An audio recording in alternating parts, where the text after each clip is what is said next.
Good morning, everyone.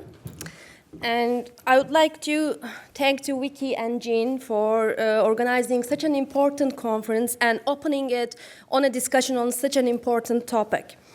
I'm honored to be a part of this panel today. As you may know, the prolonged war in Syria has led to one of the biggest humanitarian crises in the world. Millions of people are displaced. They are forced to leave their homes and seek refuge in safe countries. More than half of the Syrians are now hosted in Turkey. Today, I will share with you my observations about Syrian refugees' lives in Turkey.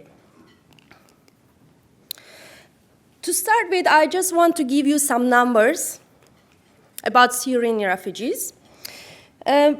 By the end of 2004, the Syrian Arab Republic had become the world's top source country for refugees. And nearly 4 million people are out of countries, and it's estimated that around 8 million people are displaced within the country. So this makes the Syrians one of the largest displaced population in the world. Now, 95% of Syrians are located in surrounding countries. So saying that, I would like to remind you about the location of Syria. As you see, Syria shares borders with Lebanon, Jordan, Iraq, and shares a long border with Turkey. And as you may see, more than half of the Syrians who are leaving the country are seeking asylum in Turkey. There are around 2 million people in Syria. Just to let you know, these are not certain numbers. These are just the number of registered refugees. So it's known that there are actually more than 4 million Syrians out of their countries. So this means that more than half of the Syrians are now living in Turkey. I'm going to talk about their experiences in Turkey. First, I want to give you some general information about, how the system works, what their rights or status are in Turkey. So, first, about their arrivals to Turkey. When the Syrian crisis began in 2011, Turkey declared an open border regime and welcomed Syrians opening borders. They said that, okay, there is a big war, these are our neighbors, we are welcoming Syrians. But at first, it was a chaos. There were no registration, the borders were open. And at first, the Turkish government was thinking that this crisis wouldn't take too long. It's just going to take a few months, and these people are going to go back to their countries. So they established refugee camps at the borders. They said that, okay, we can deal with this crisis. These are our neighbors, and, we will host them in the country. But then, in time, the crisis was prolonged. People were not going back, and more people were coming in flows. So this open border policy has changed at times. Today, if you talk about it, they will say that it's still an open border policy, but when I talk to refugees who made this journey from Syria to Turkey, they told me that the wait times at the border actually vary. And, everybody cannot just pass through the border. And some people told me that they had to wait 2 weeks. Some said they had to wait for 3 weeks. And some had to actually enter Turkey by finding some smugglers who knows the area. And as you can see from the quote here, one person I interviewed told me that, the Turkey claims that it has an open border policy, but actually this policy is to help not the Syrians themselves, the opposers, the fighters, the people who are fighting against Assad. If you are a member of the Free Syrian Army, and if you show your ID, it's so easy for you to cross the border. But if you are just a normal Syrian citizen, it's hard. And so even though Turkey says that we have open border policy, you can come, but they ask for passports. So in Syria, getting a passport has become a big issue, as you can imagine. So of course, it's very chaotic, and it has become very expensive. You need to bribe people to get your passports, and there's long wait times. What's the legal status of Syrians in Turkey? The first time Syrians arrived Turkey, Turkey just said, they are our guests, okay? Turkey has not given any legal status. They said that it's temporary, the war is gonna be over in a few months, maybe a year, and these are our guests. But, so there is an issue here. Turkey is signatory to the UN Refugee Convention, but there's a geographical limitation. And according to that, people who are fleeing war, who are coming from Europe can apply as refugees, but people from the East, from Middle East, cannot apply as refugees in Turkey. So this puts Syrians in a very difficult situation because they cannot apply as refugees. And the first time they arrived, UN also wanted to process them and get their application as refugees, but Turkey said, no, we are not giving them the refugee status. This actually put the Syrians in a limbo because they had to stay in Turkey. They can't go back home because of the war, and they cannot apply to other countries because they don't have the legal refugee status. And years passed. In Turkey, there were discussions around the Syrians, the numbers are increasing, and there's no even a legal status. In 2014, then they just introduced a new law about the rights and status of Syrians. According to this law, Syrians are still under temporary protection. And Turkey refused to grant legal refugee status, only gave temporary protection, and said that Syrians coming to Turkey are coming as a result of mass migration. So if individuals want to apply to UNHCR individually, they should deal with their case on their own, but it's, we are not granting you the refugee status. You have to go to UN Refugee Agency and you have to show them that you are refugees. Turkey only gives them this ID card, as you see, it says the foreigner card. So with this ID, actually they don't have so many rights, but I'm going to talk about it. At least they have access to some social assistance and healthcare. As I said, people can still individually go and apply to UNHCR, but UNHCR is understaffed. They were not prepared for such a big number. So what they did was they actually partnered with one of the NGOs in Turkey, ASAM. It's the Association for Solidarity with Asylum Seekers and Migrants. So ASAM is taking applications now. As you can see from the photos, in different cities, wherever you go, there's huge lines, wait lines. People are just waiting in line to apply. And I interviewed people working at ASAM. They told me that even these people get to apply, it will take minimum 2 years for them to get to another country. There are so many people, long wait times, and there are not so many countries interested in taking them as refugees. One of the most important issues that has been discussed in Turkey is the lost generation.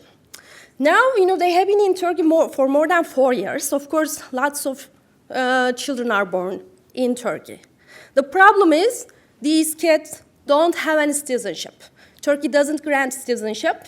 Of course, they can't get back Syria and get their status there. So there are lots of stateless children in Turkey right now, and lots of children are out of school.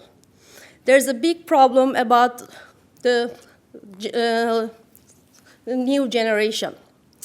Syrians in Turkey, so first when they arrived, they were living in refugee camps, but time passed, and refugee camps are not enough. And people have realized that that was a prolonged situation. How long can we stay in a refugee camp? They started to go and settle in cities. So now, today, most of them are living in cities. In Turkey, wherever you go, which city you are, you will see a Syrian. So now, all around Turkey, there are Syrians and trying to make and set up a new life. Also in Turkey, you will see transit refugees who are trying to make it to Europe. I'm going to talk about these different groups. First, camp refugees is the group I'm going to spend the least time about. So there are 25 refugee camps in 11 cities. There are 6 container, 19 tent cities. Okay? There are a lot of issues about the camps. But the first reason I don't want to spend so much time because I wasn't allowed in camps. Okay? I'm a researcher, but no researcher is allowed in the refugee camps in Turkey. No journalists are allowed. And actually, in fact, you are not allowed to conduct any research about Syrians. So this put me in a difficult position. I still tried, but I didn't get permits. I wasn't permitted there. And I talked to people from different NGOs. They all told me that they are not allowed in the refugee camps. The refugee camps are controlled by the Ministry of Interior Relations, and only UNHCR, United Nations High Commissioner for Refugees personnel, are allowed in the camps. But normally UNHCR will be setting up the camps and controlling the camps in other countries, but Turkey did not allow UNHCR to do that. Turkey wants to control everything. So Turkey is controlling the camps and, again, doesn't let everybody to get in the camps. Sometimes on newspapers you may see some images from some refugee camps, but from my interviews what I learned is actually Turkey has built some model camps. When a journalist, let's say from New York Times, comes to Turkey, or Angelina Jolie comes to Turkey and wants to visit a camp, they are taken to these model camps, which are not tent camps, right? There are containers, they have the health center, they have school, they have everything. And the refugees I also interviewed, they told me different stories depending on which refugee camp they are coming from.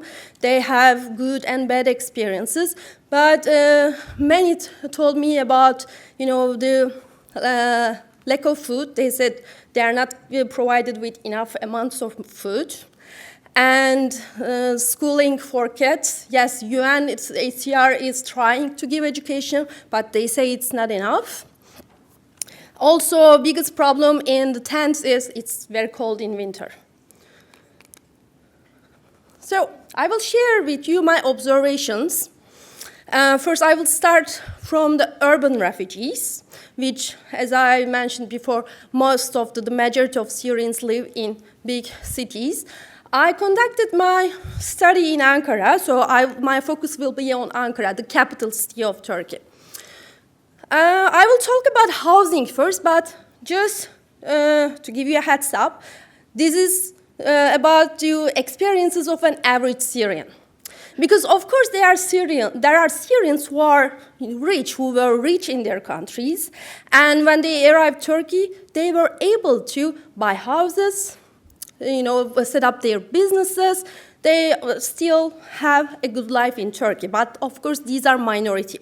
And there are Syrians who are from lower class, who have no money. Most of them, if you have no money, you have no chance to leave Syria. Because to leave Syria, you have money to get the passport, to give to human smugglers, to make it. You have to have some savings, okay? So these are the people who made it to Syria. So they were lower middle class or middle class. So in terms of housing, for the refugees living in cities, there's no social assistance or housing allowance. So there are lots of homeless refugees. When you go to Turkey, you will see lots of people living in parks, on pavements, train station platforms. The pictures I will show you are from a district in Ankara. This is the district, it's the slum area. This is where the Syrian refugees in the city are concentrated. There are two reasons why the Syrians are here. First, it's an industrial area, so there are some furniture manufacturers. They are able to get some jobs. It's close to this area. Second, it's a slum area. And there's an urban transformation project going on, which means that these slum houses are being demolished, and they are building big, modern, luxurious apartments like this. So the people who used to live in these slum houses, they left because of this project. Now Syrians came and they wanted to, they needed cheap housing. So they were provided these houses. They are still paying rent. The issue is, because of this project, they are demolishing the houses. So Syrians don't know, when it will be the time they will get the notice to evacuate their houses. That's a big issue in Ankara right now. It's still going on. There are some social activists, NGOs, together with Syrian refugees. They are protesting, they are campaigning, so they are trying to stop this urban transformation project because it's the only housing they can afford in the city. I visited some houses and conducted some interviews with refugees. So in a typical house, you will see 2 or 3 families live together. It's overcrowded, all kids, they all live together. They have basic furniture, and usually these are donations. They are given by landlords or Turkish neighbors. Most of the houses had washer, dishwasher, but some houses, they just mentioned me, they didn't have refrigerator, but they had basic furniture. About their survival, most of them work in the informal labor market, which I'm going to talk about it in a little bit. And in Turkey, on the streets, you see lots of people, and especially children, begging on the streets. They live with help of neighbors. They told me that they starve. They starve most of the days, and there is prostitution, and unfortunately, child marriages. Some families feel that, this is the only way that we can't do anything for our kids. So, the young children are actually married as illegal second wives to old men. Employment, because they don't have work permit, they work as cheap labor. There's child labor is a big issue. The main sectors of construction, agriculture, manufacturing, I can say that they rely on Syrian workers now because it's very cheap and they work for long hours. And I have heard of so many incidences that they are not even paid. When they work for a month or 2 months, when they claim for their money, okay, what are you going to do about it? You are not even allowed to work. You can't prove you worked for me. There is a big exploitation. Social assistance, there's no systematic assistance by local or national authorities. It will depend on where you are. I talked to some local authorities, some municipalities. For example, the card you're seeing here is given to refugees for bread. So at this municipality I visited, they are giving a bun of bread per member of family. So if you're a family of 5, they will give you 5 bread every day. So you just go with your card, they give you a bun of bread. Or the other one is also from a different NGO. They are helping, they give food ratios. Schooling is a big problem. Now Syrians have access to education, but actually that was introduced just this September. Some schools started education in Arabic. They started afternoon schools for Syrian kids before they were not able to. Only 20% in the cities attended school in 2004. There's limited access to information about schooling and registration. In this picture, I visited that house. I talked to people in that house, and you see next to it, there's a school. And I asked them, why didn't you register your kids to that school? Now they have a right and they have access to education. They said, we took our kids, but they said, our kids cannot go to that school. We can't register them. Why? They are like, we didn't understand. So next day I called the school, I talked to the principal, and the principal said, yes, there are some schools the Syrian kids can go now, but it's not all schools. So where do the kids in your neighborhood go? She gave me the name. I Googled it, and it's like 3 kilometers far from that house. So how can kids go 3 kilometers every day? How can they afford transportation? So there are still big issues around education. Healthcare, I would say, maybe was the best thing because they have access to basic healthcare. This family I visited, the father of the family, he had a knee surgery. He didn't pay for it. And this guy his son is disabled, but they don't have to pay for medication. So healthcare, I think, is the best service assistance they are getting. But they have very limited access to information about healthcare and registration. In terms of their social integration in the cities, I would say there's no integration. There are social tensions between the host society and Syrians. There are lots of myths about government spending for Syrians. I interviewed host society members as well. They are like, okay, they are provided food, they are provided help, we are paying with all our taxes, and they have an easy life here. There are all kinds of myths around Syrians, which are not true. And main issue is, of course, Syrians also provide cheap labor, so there's competition in the market. And when you look at integration programs, actually there had been no programs in terms of employment, housing, language courses, but I also interviewed some people from the government, and they just told me they are, in fact, just now accepting that some Syrians are going to stay. They are not going to leave, so they have just started their integration programs. It's too late. It has been 5 years, but now they are doing something. So I'm going to talk about transit refugees. I made some observations in Izmir. That's the city in the west coast.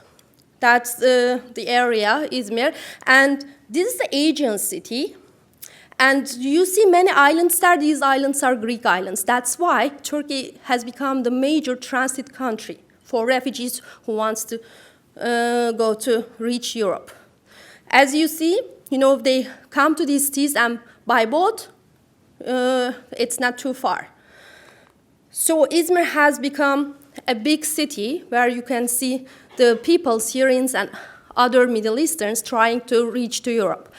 This is the point. They will first go to Basmane because there are lots of, the train station, the bus stations. It's a point of arrival. It's a point of meeting other Syrians. It's a point for meeting human smugglers, most importantly. When you go around the streets of Basmane, you will see that lots of Syrians are on the pavements because it's a hotel district. There are cheap hotels too, but there's no vacancy. I entered to some hotels, I talk, and they said me they have even Syrians living on terrace, on the balconies. They have no space, no room. And also, they don't know for how long they will have to stay, and they are staying as big families, right? And they need the money to give to human smugglers. They don't want to spend on accommodation. So because of this, on streets of Basmane, you will see lots of families just living, sleeping on the streets. Of course, this brings the issue of sanitation and health. What do? They have to use public toilets. This picture you see, the two of the pictures are about a mosque in Turkey. So lots of people are there, and they use the public washroom at the mosque. And, they also, wash their clothes there. They try to wash their kids at the public washroom. But what happened is they actually closed it. They said, you are not allowed. And there were, again, lots of demonstrations, protests, and they had to reopen it. And what happened is, in the end, now they are charging. So each time you want to use the washroom, you need to pay 50 cents. There are lots of stores in the area you will see, and the main thing they are selling are life jackets and rubber rings, because people are trying to get to Europe by boats, which are unsafe, so they are buying life jackets. So in the area you will see these stores. And these large black bean bags are important because when they want to leave for Europe, they have to keep everything dry. So they put everything in big bags, and they band it. They have to make sure, especially their documents are dry, and this is a list usually what they take with them. So imagine, you are starting and you are trying to start a new life in a different country, and that's all you can get with you, on the boat. And these people, all Gulf countries, closed borders, Europe is not giving them any legal or safe entrance. So I talked to them, and they're like, we have no other chances. We have to risk our lives. Human smugglers is a big issue because they actually feed on this situation of immigrants. What they do is they take their money, they send them on very dangerous journeys, trips. Lots of people die on the journey, as we all know, so I'm not going to go in details. And there are a lot of stories I heard about it because human smugglers get their money and they don't always take them to Europe. They say that, oh, hey, here, we are in Europe, but they just take them to another bay in Turkey, and they find out they are still in Turkey. These things are also happening. So there's no realistic future in Turkey for Syrians, because Turkey doesn't grant a legal refugee status, only gives temporary status, and there's uncertainty about their future, and they don't trust anymore. They're like, we have been here for almost 5 years, and nothing is changing. Employment situation is so bad, schooling, housing, lots of problems. This is why Syrians are risking their lives to build a new life in Europe, because they feel like they are nobody in Turkey. So I just want to come up with recommendations which are so obvious. For refugees living in the cities, or for urban refugees, the main thing is rights and status. They need to have legal right. They need to have a status. They need to have access to, education. They need to have a work permit. How can they live on these situations? And there should be measures taken for their integration in terms of housing, healthcare, employment. Again, employment is a big issue. Refugees in transit, we need to abolish reliance on illegal means. It's very dangerous. Lots of people are dying. We need to create a safe passage. And we need increased regional policy and protection. And I believe that it's not only a problem of Syrians, or it's not a problem of neighbor countries. It's the problem and it's the responsibility for the international community. It's a big humanitarian crisis. Also, the other countries, they all have something to do. At least they can provide some support to neighbor countries, and they can welcome Syrians and save their lives. Thank you so much. And again, I have so much details, but this is all that much I can cover. Thank you.